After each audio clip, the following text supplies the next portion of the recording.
আসসালামু আলাইকুম গাইস, কেমন আছেন সবাই?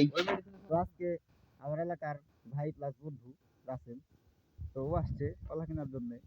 অনেকদিন ধরে বলতেছিল কিন্তু বাত্তি নেই তো এর জন্য কাটা নেই। তো আজকে আমি ওরে কাইটা দিতেছি লাইভ।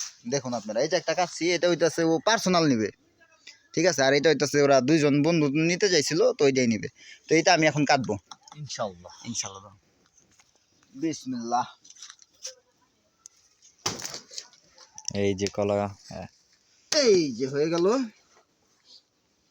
খুব একদম হৃদপুষ্ট হয়েছে, খুব সুন্দর কলা হয়েছে একদম মাশাআল্লাহ। তো এই গাছটা আমার আর রাখে কোনো লাভ নাই, এই গাছটা আরো খাদ্য খাইবো। তার থেকে এটা যদি আমি কাইটা ফেলাই, এই নিচের গাছগুলা অনেক আপনার তাড়াতাড়ি বড় হয়ে যাবো। এর জন্য আমি এটা কাইটা দিই।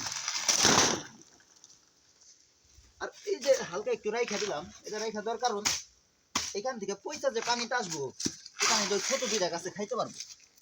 এর জন্যই সবসময় আপনারা চেষ্টা করবেন অল্প একটু গোড়া রাইখা তারপর কলা কাটার। এই পাতাগুলো আমি চাইলে আশেপাশে ছাগল আলাদা দিতে পারতাম, কিন্তু ভাই দিব না, মন ভেঙে গেছে। ছাগলে কলা গাছ খেয়ে ফেলেছে।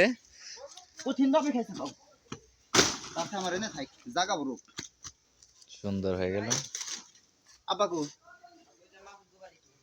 ম্যাচ দে, ম্যাচ নিয়ে এটা